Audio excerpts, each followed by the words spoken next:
পবিত্র কোরআন সত্যি একগুচ্ছ বিশ্বের সমষ্টি। অক্ষর থেকে শব্দ, শব্দ থেকে বাক্য, অজানা সব জ্ঞান বিজ্ঞানের উন্মুক্ত বিশ্বকোষ।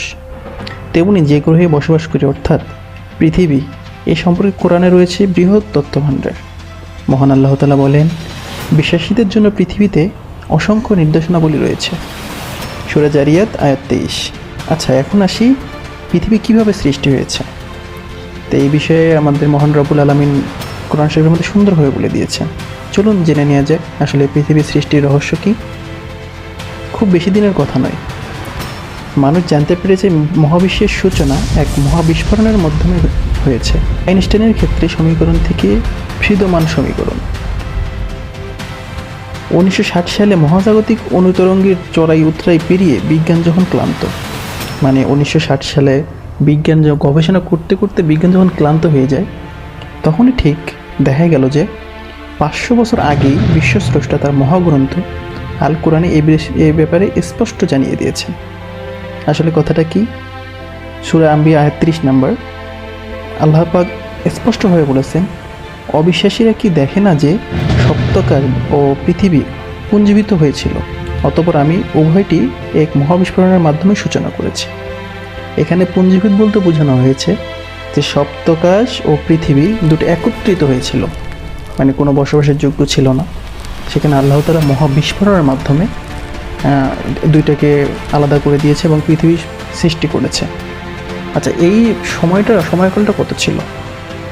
আসলে এখানে আরেকটা কথা আসে যে পৃথিবী সৃষ্টি মহাকাশ সৃষ্টির আগে না পরে? তো মহাকাশ নাকি পৃথিবী, আকাশের গ্রহ নক্ষত্র নাকি পৃথিবীর গাছপালা, কোনটি আগে সৃষ্টি হয়েছে? উত্তর খুঁজতে বেশি দূরে যেতে হবে না, আপনার ঘরের পবিত্র কোরআন খণ্ডটি হাতে নিন, উত্তর পেয়ে যাবেন। মহান আল্লাহ তাআলা বলেন, আপনি বলুন, সত্যি কি তোমরা সেই মহাপ্রভুকে অস্বীকার করেছ, যিনি পৃথিবীকে মাত্র 2 দিনে সৃষ্টি করেছেন এবং তার অংশীদার নির্ধারণ করেছেন? তিনি তো সমস্ত জগতের প্রতিপালক। তিনি পৃথিবীতে তার উপরাংশে পাহাড় স্থাপন করেছেন এবং জমিনের ভিতরাংশ বরকতপূর্ণ করেছেন, আর ভূগর্ভে সুষমরূপে খাদ্যদ্রব্য মজুত করেছেন মাত্র 4 দিন, সব যাচনাকারীর জন্য সমানভাবে। অন্তঃপর তিনি আকাশের দিকে মনোনিবেশ করলেন, আর তা ছিল ধোঁয়াশাচ্ছন্ন। সূরা ফুসিলাত আয়াত 9 থেকে 11। এখানে পর্যায়ক্রমে প্রথমে পৃথিবী সৃষ্টি, এরপর ভূগর্ভস্থ বিষয়গুলির আলোচনার পর আসমানের কথা উল্লেখ করা হয়েছে। প্রিয় বন্ধুরা, একটি কথা না বললেই নয়, আসলে ভিডিও বানাইতে অনেক কষ্ট হয়। তো আপনারা যারা আমার ভিডিওটা দেখবেন, যদি ভালো লাগে অবশ্যই একটা লাইক, একটা সাবস্ক্রাইব করবেন, এটা আমার চাওয়া আপনাদের কাছে। বসবাসের যোগ্য এবং পৃথিবী তৈরি দুটো কিন্তু আলাদা জিনিস।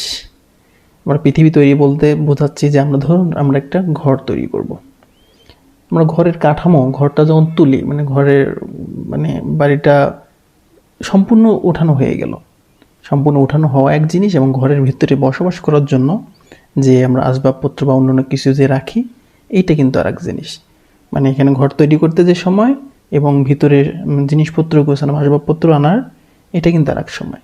ঠিক তেমনই পৃথিবী সৃষ্টি করতে, মানে পৃথিবী তৈরি করতে সময় লেগেছে 2 দিন, এবং পৃথিবীর ভিতরে মানুষের বসবাসের জন্য যাবতীয় কিছু তৈরি করতে লেগেছে 4 দিন। এই টোটাল 6 দিনে রব্বুল আলামিন পৃথিবীকে সৃষ্টি করেছেন। আসসালামু আলাইকুম ওয়া রাহমাতুল্লাহি ওয়া বারাকাতুহু।